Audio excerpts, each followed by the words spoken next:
Welcome to QCC's Face the Region. Face the Region is produced by Quinsigamond Community College to assist our region in attaining educational, economic, and personal prosperity. Now, here's your host, WCRN's Hank Stoltz. Good afternoon, I'm Hank Stoltz, and this is QCC's Face the Region on News and Talk Radio, AM 830 WCRN. And we're so glad that Rebecca King is with us because, believe it or not, we are getting close to the holidays. We're going to give you a little bit of our holiday planning show. We're going to give you some tips. We got some tricks for you. We've got it all because, as I said, unbelievably, Rebecca, the holidays are right around the corner. Thank you so much for coming in. Thank you for having me. And yes, they are coming very close, very fast. Before we know it, they will be here. Hey, talk to us a little bit about your position here at Quinsigamond Community College and what you do. I've been with Quinsigamond for almost 8 years now. Been in various different roles. Mainly, I came here as a professional staff member, ran a diner and catering operation that our students run and overseeing all that operation with them. Definitely a lot of parties and events and planning and things like that. And then I went into adjunct faculty, so I do classroom as well as I do still do some of those events and things like that. Downsized a little bit when I had a little one myself, so not as much time. So that's pretty much my role: classroom, in classroom, kitchen. So the students, back to your diner days when you were running that, the students themselves are really running that then here at QCC. Yes, absolutely. With just direction from the faculty, we really try to instill with them that they have the skills and abilities to problem solve with patrons, deal with clients when it comes to events, menu planning, and we're kind of there just as a resource to make sure that the customer is getting what they want and that they get that valuable management piece, that they're learning from these experiences, learning from those interactions, as well as, kind of what they can take away from it, because they're not going to be flawless. I mean, there's not much that we do in the food and culinary world that is flawless. So the important thing is that they take something away from that and learn from it. So if the experience presents itself, then they have kind of a different approach. But they pretty much don't learn it unless they do that to ensure that they continue on. We have a lot of non-traditional students who are in and out of jobs, maybe finances, military commitments. So if we encourage them to get a certificate, then they have that piece, then they can come back and complete the degree. We also have students who end up doing both disciplines. Maybe they had an interest in hospitality, so did the hospitality associate's degree, and they might get a certificate in food service, because oftentimes when you deal with things like hospitality properties, resorts, things like that, you have the hospitality and the food service piece, so it kind of broadens their options as far as jobs and the market go. I mean, are most students, well, I guess it's going to be that they're going to be doing a lot of different things, but some students that are going on to hotels and going on to management, but some are going maybe just to diners or to restaurants. Absolutely. Yeah, we have a lot of students that come in and want to own their own business. We get that an awful lot. We've actually had students who've gone out and done that. So that's always a popular option for people. But they find vastly when they do the program, because we do kind of make them cross over a little bit. We do have electives that kind of cross them over from one discipline to the other, that they actually kind of get the bug and decide they want to do both, where it's a food service person that decides they want to do the hospitality certificate, or vice versa, the hospitality wanting to do the food service because they've done events and things like that. They also have the opportunity to earn extra credit to kind of be out of their comfort zone oftentimes. So if you have someone who's kind of struggling academically and they're more of a hands-on type person, we offer them extra credit. If they're a hospitality person, they want to go help out in the kitchen for an event, they can do that. Boy, that's great. Let's talk a little bit then about the holidays. The holidays are coming up. Everybody's getting excited. They want to, I guess we sort of want to be food service majors ourselves, in that we want to lay out a big holiday spread. What are some tips if I want to do that? Well, I would actually just have to say now more than ever, with things like the Food Network and everything else coming along the pike, there's a lot more, amateur chefs out there. There's a lot more people who take a large interest into culinary and party planning, well beyond kind of the Martha Stewart types. I mean, we're getting people who are really kind of into, and then you have sites like Pinterest that are just taking off. I mean, even things like kids' birthday parties, I mean, they're incredible now. My family and in-laws are always talking about that. What happened to the basic birthday? It's now this event, and everything is planned and coordinated, and there's activities, and there's all kinds of decorations beyond the party stores, and I think everybody is just kind of fashioning themselves into really getting into this world, the everyday folks. Right. Everybody's a foodie, everybody's a wine expert. But let's go with the decorations for a moment. Yeah. Because a lot of it does seem to be do it yourself. I mean, Absolutely. I'm strictly buying the decorations. But you're right. Yeah, I mean, a lot of people want to do it themselves, and as you said, there's a million ways to get it on the internet or all of these magazines that are out there. Absolutely. Are there some go-to maybe decorations that you have or that you've seen from some of the students here that they might put together? I do find like a lot of the online things. There's a lot of industry periodicals and things like that will have a lot of those things highlighted. Organizations like Williams and Sonoma that you can get a lot of food things for them. It's a retail operation, but they do put a lot of stuff out there about tablescapes and entertaining. They actually have books that they write on it that you can get. Like I said, Pinterest is a big one that a lot of people go on, and just various things online. When we have events and things like that, the students are the ones that really determine the tablescape. They really determine colors, linens, what the centerpieces are going to be, how the room is going to look. And they get a lot of that information from things online as well as, various periodicals in the industry. And there's just so many. I mean, everything from Oprah's Magazine to, like I said, Williams and Sonoma. There's just so many avenues that people can get those ideas from. But, I definitely think putting them in and kind of, and a lot of people don't do them full-fledged. I mean, there's people who are kind of those cookie-cutter folks that have to kind of follow the lines. And then there's other people that just kind of look at it as a suggestion or an idea and kind of make it their own. But it really is about presentation. That's so important. Absolutely. Yeah, and I think there's a kind of a growing expectation for people that, there's no longer let's just slap on a Thanksgiving tablecloth and, away we go. There really is this everything from the way the meals are plated to the centerpieces that are on the table to the napkin folds to what you're using for dishes and china and seems like a lot of pressure. Maybe that's where we should talk about it in just a moment, that we have to sort of plan for the holidays. How do we take some of that pressure out, maybe? Absolutely. If you're a procrastinator like I am and you'll wait until the last minute, or there's some tricks maybe to help get us through it. And if you have to have the perfect meal, is it just that the meal and the turkey is the best? Or, boy, as you just said, you better plate it. It better look nice. The cranberry sauce and the stuffing, it all better look just right. Hey, we're speaking with Rebecca King. We're going to get you through the holidays. We've got some tips for the holidays, and of course, obviously here at Quinsigamond Community College, where so many great ways for you to be able to get into this business, whether you're into catering, whether you're into dining, whether you want to work with the hotels in the area, it's all available to you right here at QCC. And we're talking about it on QCC's Face the Region on News and Talk Radio, AM 830 WCRN. I'm Hank Stoltz, and QCC's Face the Region continues on News and Talk Radio, AM 830 WCRN. Having some fun today when we're talking about, and hopefully it's going to be fun and not too much pressure for you, as the holidays are coming up. And we want to make sure that you're prepared. And we were just talking, and Rebecca King joins us. Rebecca, we were just talking about the fact that there is a lot of information out there. A lot of people are doing more and more. And in some cases, we always hear about the pressure. We always hear about how people have all this pressure at the holidays. I don't know if this is creating more pressure or the fact that there's all this information actually helps a little bit. But if we really want to plan for the holidays, is it already too late, or people have some time still to be able to plan? Oh, yeah, there's definitely time. I mean, there's always those pre-planners and those doers, and then there's always those people who are just kind of fly by the seat of their pants individuals. And no matter what, there's definitely going to be a way things are going to play out.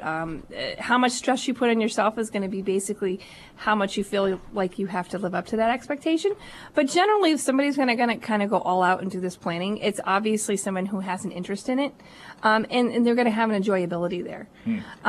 How you can kind of curve the stress piece of it is going to be maybe how you pace yourself, how ambitious you are. Oftentimes, my recommendation to people is start off small. Don't try and do the whole thing. Soup to nuts and decor and tablescape and everything like all in 1 year. So maybe try a couple of new entrees or different twists to your Thanksgiving meal 1 year instead of trying to do this whole Bon Appetit menu. Choose a couple of things that might be a little bit off the tradition. And so you're not trying to master multiple things. And then maybe the next year, if those work, you use them again and incorporate something new. Well, no, it's exactly right. I mean, A, you should be enjoying it because otherwise, what's the point? But B, we do put a lot of that pressure on ourselves. And if you have one or two items that become that holiday tradition, people know that you have to have that particular pie. Or maybe you don't have to have that pie. Maybe that's grandma's pie that always Absolutely. comes. Or, your sister has a specialty or whatever the case may be. And they bring that and they can help create that meal as well. And absolutely, that's a lot of the ways that you can kind of de-stress your situation is I host all the holidays at my house, mainly because of my background and my in-laws, who are typically the ones that attend our particular gatherings. They have an expectation and they don't feel like they can live up to it themselves, so they've just kind of tossed it all over to me over the years. But what we've done is a lot of times I sit down with them. Okay, it's rolling around. We're a couple weeks out. What do we want to do? Did we like the turkey from last year? Do we want to do something different? They have actually founded a fun tradition that we sit down with cookbooks. We sit down with some of those industry mags and stuff like that. And they look and they're like, oh, can we do this? Can we do that? So, getting input from them, certainly what they're interested in is definitely a strong suit, as well as, letting them partake.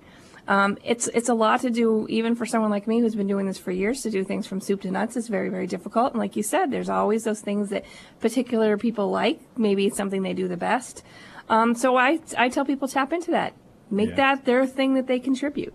That's great. Like I said, it's always my husband's aunt. Her favorite thing is to come to me 2 or 3 weeks before Thanksgiving. Go, what are we making?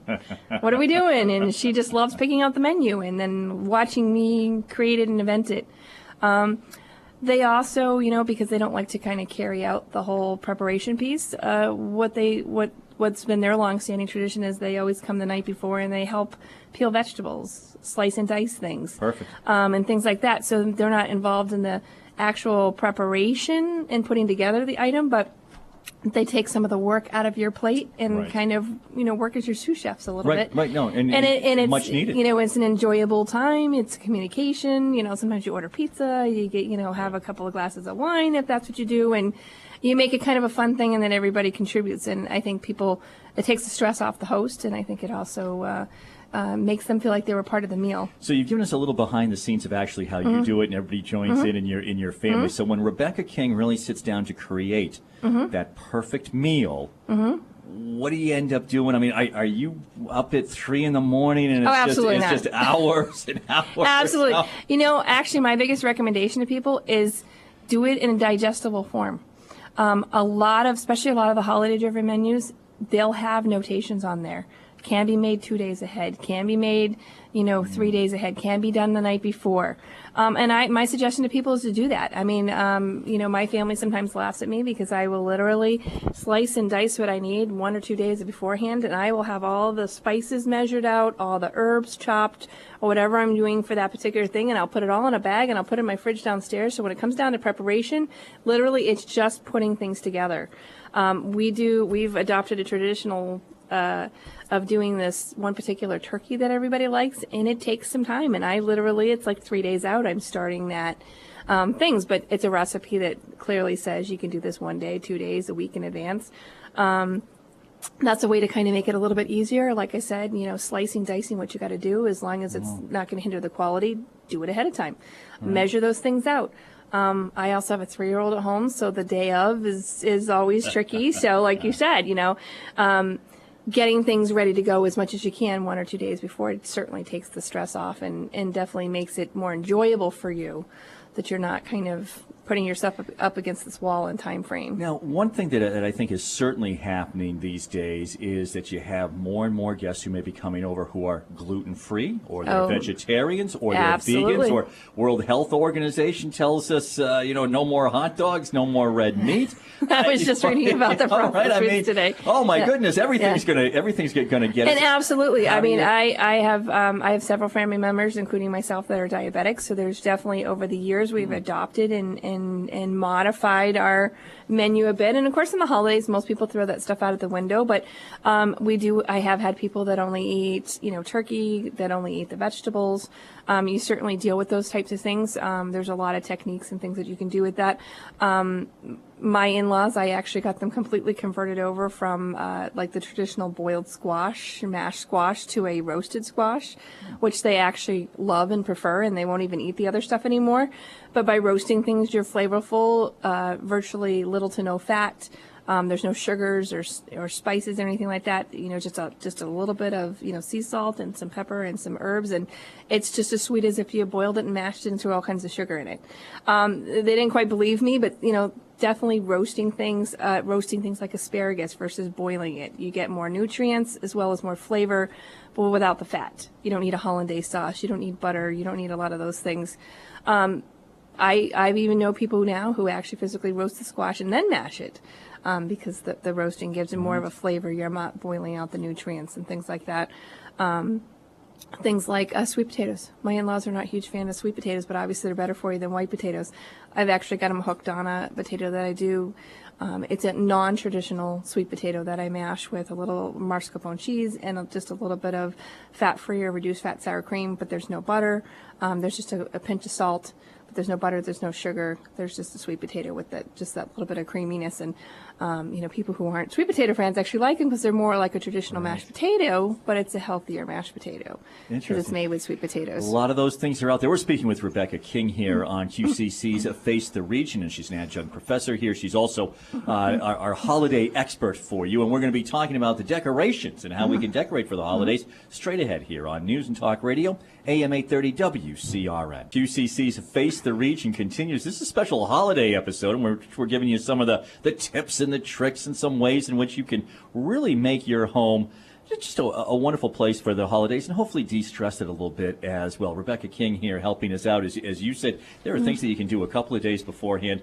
Don't have to be up at 3 in the morning. I mean, if that's part of what you like, knock yourself out, but you don't have to do that. We've also talked about not only that the food tastes great, but the whole presentation, and some of that is the decorations for the holiday as well. People love to decorate, and that is a big part of it. You have some tips for us for decorations for the holidays? Well, actually, in a lot of things that are out there now are decorating with food. So not even traditional decorations, but actually making part of your decoration the items that you're preparing, whether it's edible fruit arrangements or whether it's little formed Christmas trees made out of marshmallows and cookies, or we just did an event for an Eagle Scout event that they actually made little eagles out of cashews and marshmallows and things like that. So you're seeing a lot of that stuff that's actually incorporating itself as decorations. I know for me, I usually have about 10 to 12 people for dinner for the holidays.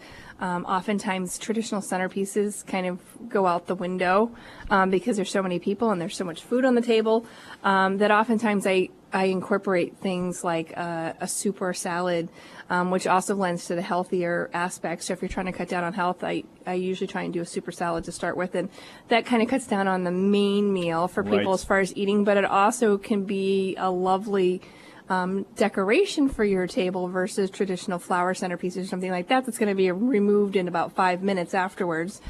So you have something that's economical, that's functional, that's people come in all the time to the holidays in my house and just comment on how nice the table looks and everything else, and part of it is the the plates that you're using and the tablecloths that you have, napkin folds, glassware.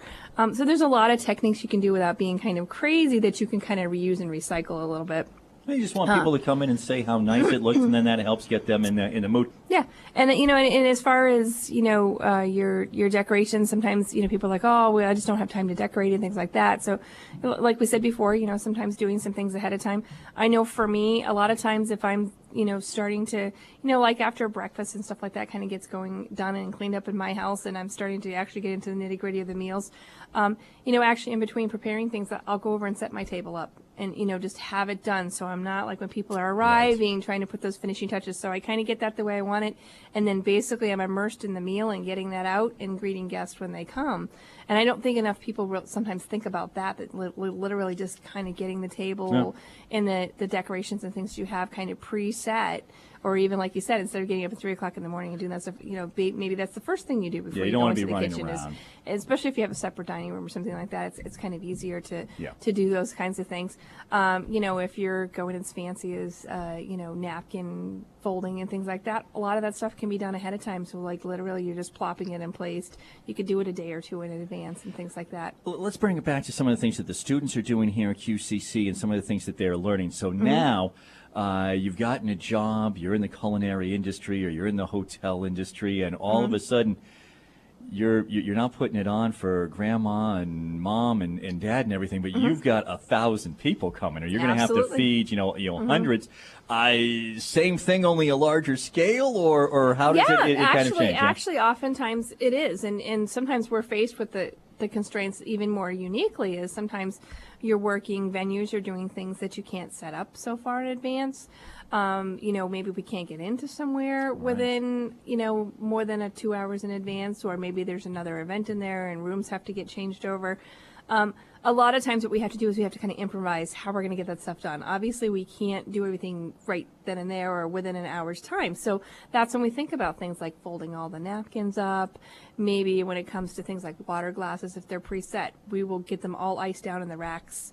And literally, they're ready to go on the tables. All we have to do is just pour the water in and set them down. Put them on. Right. So there's definitely a lot of techniques you can do from the kitchen perspective. It could just be, searing things off ahead of time. So basically, it cuts down the cooking time in the end.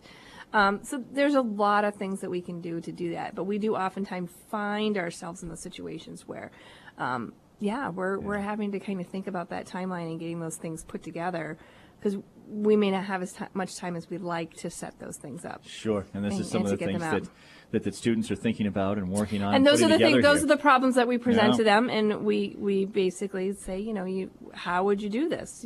This is what you have to do. So how are we going to get there? How are we going to have the setup? How are we going to do these meals? How are we going to get these things out? In those situations. Do you think the biggest change in the time that you've been here at QCC and been with the students is probably the technology, the fact that they have so many more ideas at their fingertips? Absolutely, definitely, and actually to the point where we have to kind of hammer out to them a little bit. Let's refer to the textbooks, because they're their first resources to go online. And the unfortunate thing is there is a lot of great things, like we talked about before, that there are a lot of great things online. But sometimes they don't materialize. I mean, sometimes we've tried to do some of those nifty dessert decoration things, and they haven't always. Last year I think it was last year we tried to do this cupcake and ice cream cone situation that was supposed to look like Christmas trees, and they looked really cool, but things kept tipping over. So that's when we looked to the students. How are we going to fix that? And should we have tried this earlier to make sure that the trees are going to do this? Do we need to make a thinner cupcake? Do we need to make a thicker cupcake? What can we do to avoid these situations? And also a lot of times with recipes, you get recipes online, they're not always tried and true. So, anybody can write a recipe and put it on the internet. And so, a lot of times we have them, try the recipe out. Let's do a sample. Let's do it ahead of time. Let's do a taste test and figure out ahead of time instead of like the day of and going, okay, this is not right. Because I mean, literally, we did scones over the springtime, and I looked at the recipe and said, hey, there's no salt in here. And it's very rare that you have something like that has no salt, because in baking, salt is often like an equalizer. And I'm like, we need to get a different recipe, because I'm telling you, this is probably not going to come out, because chemistry is not on its side. Because, salt is just something that balances out in a lot of baking. And literally, just that little omission can actually make or break whether or not these come out as expected. Yeah, absolutely. But someone who's in the know can determine that, whereas somebody else could just say, oh, this looks like a great recipe, print it out, make it, and go, why didn't it work? It was on the internet. It must be right. Yeah, and absolutely. It's not necessarily the case. So I think some of the challenges, yes, they have that accessible, but for our job is to kind of say, look, we kind of need to go with what we know, some tried and true at some point, and that if we are doing those things, that they're being tested.